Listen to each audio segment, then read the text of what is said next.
Hi guys and welcome back to our episode of SquareXO on the news. Don't forget you can follow us at twitter.com/square_XO, instagram.com/squarexo podcast. We're also on facebook.com/squarexo, squarexo.co.uk, patreon.com/squarexo, youtube.com/joeansonwater, and we're on iTunes, Spotify, Podbean, Google Podcasts, and other podcast services too. Okay. It's a pretty short one again today, I'm afraid. The gaming news is a bit slow, but oh well, we'll just get on with it, shall we?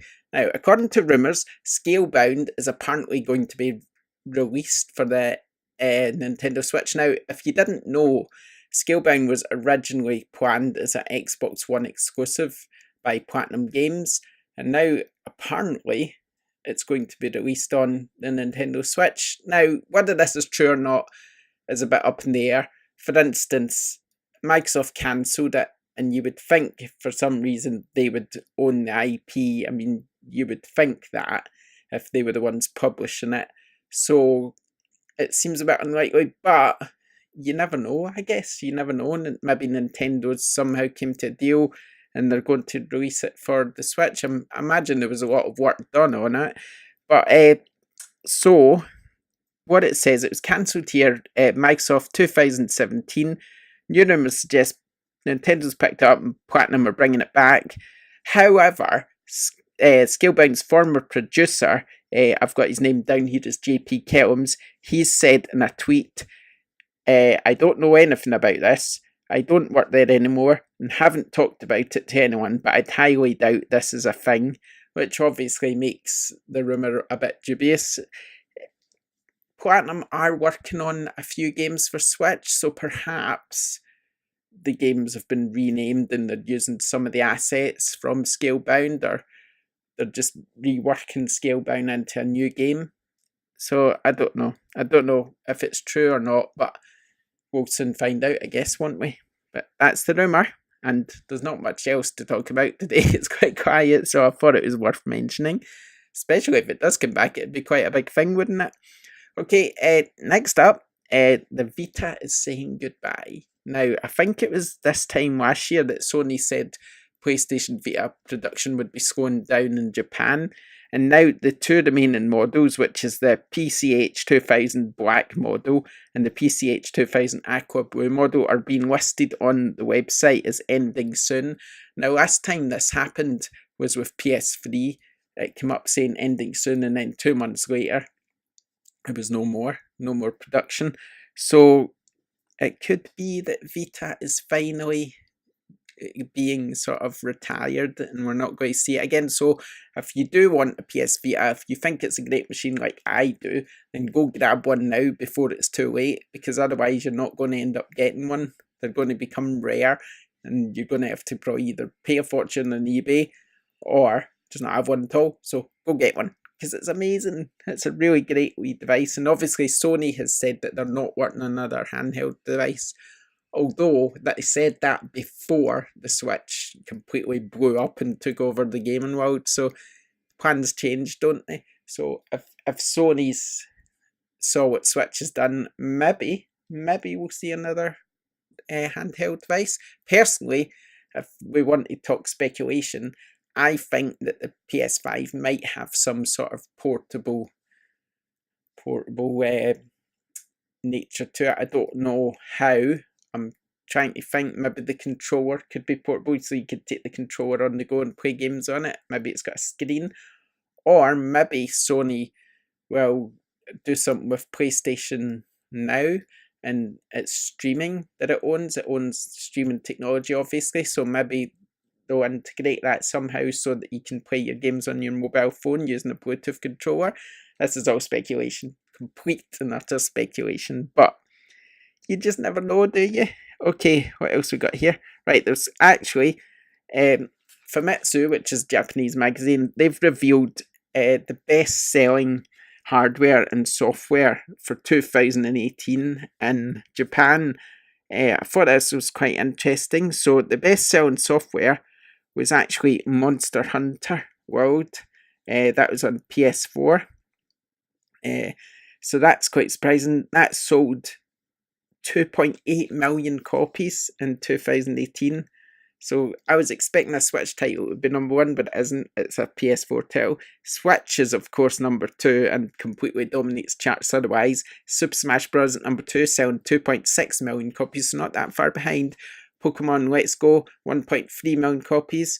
Number 4 is Splatoon 2, 1.19 million copies. Mario Kart Deluxe, 1 million copies. Super Mario Party, 827,000 copies. Kirby Star Allies, again Switch, 720,000 copies. Minecraft on Switch, 691,000 copies. Black Ops 3 is at number 9, and that sold 624,000 copies, and of course that's for PlayStation 4.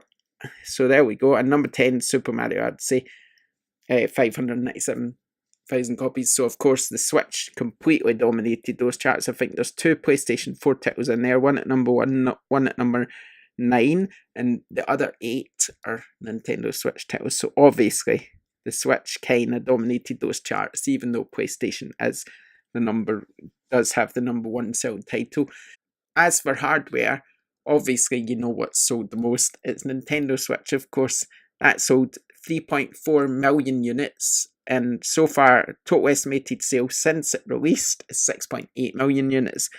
PlayStation 4 2018 sales in Japan, 1.6 million units, with estimated sales since its launch of 7.2 million units. So as you can see, Switch is actually catching up on PlayStation, even though it only released in 2017. PlayStation released 2014, and it's already catching up. It's right behind, so Switch doing amazingly well in Japan. The third bestseller was the 3DS, 566,000 units sold in 2018, and 24.3 million units since it launched, which is pretty amazing. PS Vita, 181,000 units sold in Japan last year. It's at 5.82 million, so not great really since its launch, but Vita's going now, as we've just discussed. Xbox is sort of bringing up the rear, 15,000 units sold for the entire year in Japan, and that includes Xbox One S and X.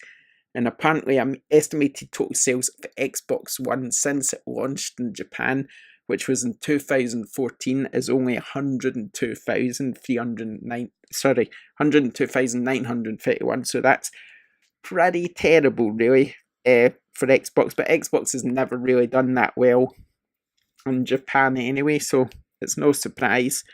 Okay, now last bit of news is just surrounding Anthem, which has a big one-day patch.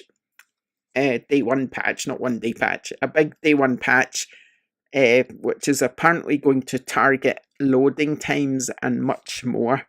Now, specifically, the patch will improve loading times and fix issues causing disconnects and crashes. It will also relax the restrictive gather party mechanic, which can force you into further loading screens if someone zooms too far ahead.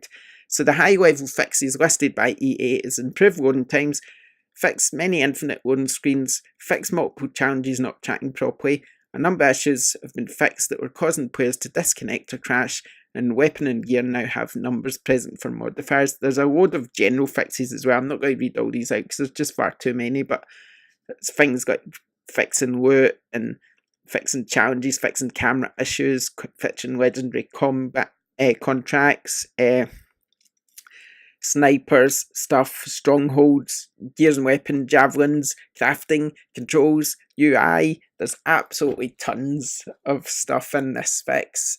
So if you're looking forward to Anthem, then it looks like it's going to be a big day 1 patch which will fix any issues, and then it will be the perfect game, and it will get a 10 out of 10 everywhere. We'll see, won't we? Doubt it somehow, but we'll see. Okay, so check out squarexo.co.uk for the latest reviews. We've got tons of them. I think we're up to nearly 30 for the month now. So absolutely loads of content on there. We'll be back tomorrow with more SquareXO on news. We hope you enjoyed this episode, and we'll see you next time. Bye for now. Bye.